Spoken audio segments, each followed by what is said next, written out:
I had a dream of being an astronaut, but it was nothing more than a dream. I knew I wasn't going to get selected. That was very obvious. One of my students, her name was Thalia Stakos, she came up to me at the end of class one day and said, "Hey, did you see about the Teacher in Space program?" And I said, yeah, I'm aware of that. And she basically said, yeah, I think I should nominate you for that. I'm going to write a letter of recommendation for you, but it's going to come at a price. And I'm like, okay, what's that? She said, I want you to document everything. I want you to document everything and teach us what that's like. Teachers in Space? What's that? Well, Teachers in Space is a program that allows teachers to have extraordinary experiences that they can further share with their students to teach STEM. What might this entail? Well, they have and currently still are sending teachers to space, outer space, out there. And is this dangerous? What does this look like? Find out in this video. 3, 2, 1, 0. All engine running. Liftoff. We have a liftoff. Wow, there are other people working on this.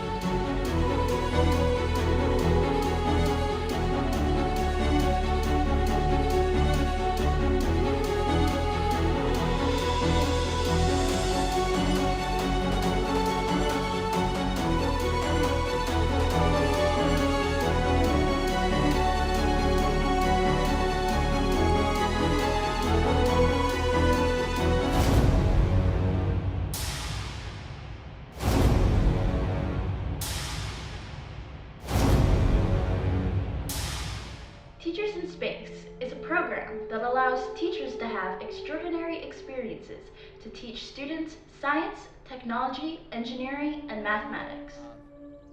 Someone in the Reagan administration had a vision of launching teachers into space to do education from space. Up to that point, all astronauts were test pilots, engineers, and scientists. So they opened it up to civilians. So the Teacher in Space program put the first civilian into space, but unfortunately then we lost Challenger. One reason that had such an impact on the public was because a teacher was on that space mission. The Space Shuttle Challenger broke apart 73 seconds into its flight. It killed all 7 crew members on board, including the first ever teacher and American civilian on their way to space. Joe Luttrell, a previous guest on this show, also the CEO of Minikube Satellites, also has experience with the Teachers in Space program. And we teach teachers how to bring this into the classroom. Okay. So we actually have a group of teachers who they know what we're doing. They've gone through all of this, and we will have workshops where teachers will come and learn how do you work with Arduino? How do you design a high altitude balloon? How would you like your students to do this? Right. And the idea is by teaching the teacher, and the teacher teaches 30 students at a time, we multiply how fast STEM education gets out. This one, and you'll notice that the panels here, they all say Teachers in Space. Mm-hmm. Okay, this is a project by the group Teachers in Space. I'm an advisor and one of their engineers, so I help them come up with this stuff. Mm-hmm. This is a satellite experiment that is the culmination of almost 6 years of work. It's so much fun to put something like this together and see students actually change their direction with more of a science bend to it. So, yeah. Although the Teachers in Space program is new, Matt Bender went through a similar experience as a child that aided in who he eventually became. I got in trouble. The teacher was going to yell at me. He called me up at the end of class and said, I could call your parents or you could do something for me. Which one do you want? I said, I'll do something for you. So he said, great, we're going to start a weather unit. Over there on the wall is a weather map. It's blank. You're going to open the newspaper every day, cut out the weather forecast, come in here, you're going to put it up on that board, and you're going to do a 2-minute weather forecast for the class every morning. You're going to do that. On the bus, I realized I forgot to cut out the weather map. And I knew I was in trouble because the deal was 2 weeks. So this is this is no internet, no text, that's it. I was on the bus. So I ran into the classroom, I'm like, Mr. Larish, I know that I was supposed to have the weather map for today. I don't have it, but I think I've picked up on some things. I've picked up on some patterns. Do you care if I just put up there what I think it says and give my forecast? And he said, sure. Small little thing that he understood I was interested in science, and he kind of set me on this path where I am right now. Because Mr. Lyrish changed me that day. That was a huge moment for a little kid. With the Teachers in Space program, kids can be changed and inspired, just like Matt Bender was. Just a few years later, Bender applied for the Teachers in Space program himself. Even though the Challenger broke up just a few years before, he didn't hesitate to put in that application. These people that put their life on the line to go to space to do this are doing it for a greater purpose. And I really look up to them and respect them.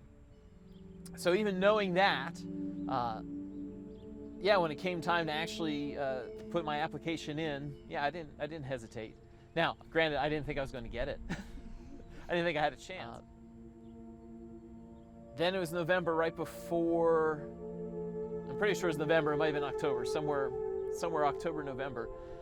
I'm teaching, I'm in the middle of a lesson, and my principal knocks on the door and comes in, and he usually never came into my class. And he's like, you got a phone call, I need you to take it.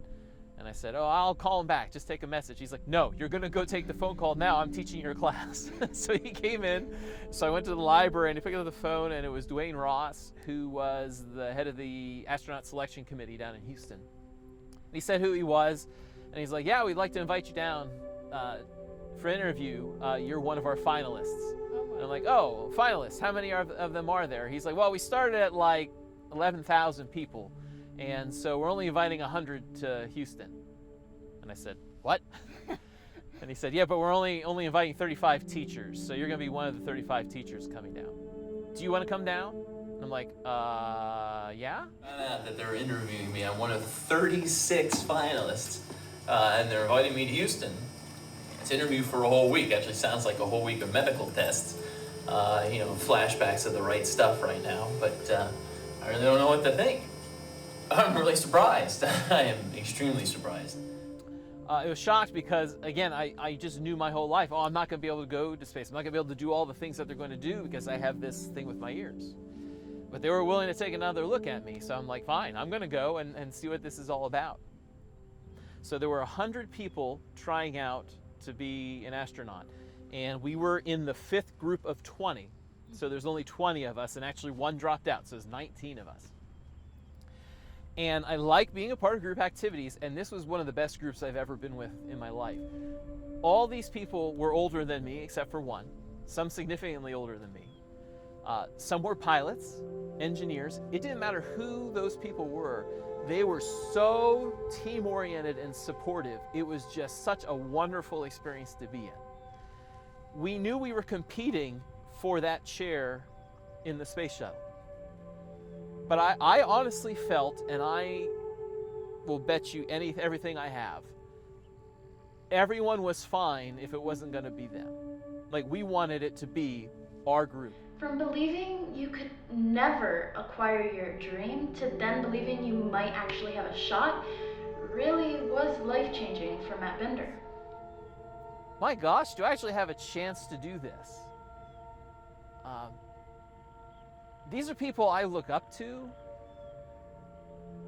I'm not one of those people. I didn't feel that I fit in that group. And it seemed like it was a big mistake. Now, I was confident. I was confident in the sense that all of my background in my life seemed to lead to that moment. And I was excited to do it, but then there was the whole medical thing. I knew I was going to get disqualified. Like, I knew the year was going to kick me out. And it was just, when are they going to find out that I don't belong here? And do I want to torture myself potentially to get to the end point that I knew was coming? And I went in and I saw the doctor, and they were looking at my ears more closely, and they did a couple tests. And at the end of that test, when I thought they were going to say, yeah, we're sending you home, they're like, yep, you're fine. And I'm like, what? They're like, you're fine. You have exactly what Alan Sheppard had. And Alan Sheppard was the first person in space. And that's when it really hit me. Because I think that was a Thursday afternoon, maybe a Thursday night. I'm like, oh my. Like, I'm qualified for this. Like, this might actually happen. Although Bender wasn't one of the teachers chosen to become an astronaut, he still had a life-changing experience that he will never forget to this day. And it was disappointing, but, and here's the big but, everyone in my cohort was there. They were supportive of me in that moment. It was wonderful. We had 3 people from my group get selected. I had an opportunity to go down and watch their selection. I became a member of the Network of Educator Astronaut Teachers, a group that still exists, and we still do things supporting space exploration and education. As teachers, you're always trying to encourage your students to be lifelong learners. And you want to be a role model. I mean, you want to show people that, hey, if you have a dream, you should go for your dream because you might get your dream.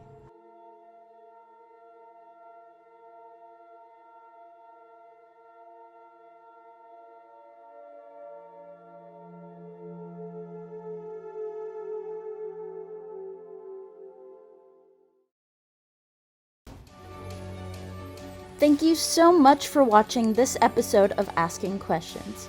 Don't forget, your dreams can come true.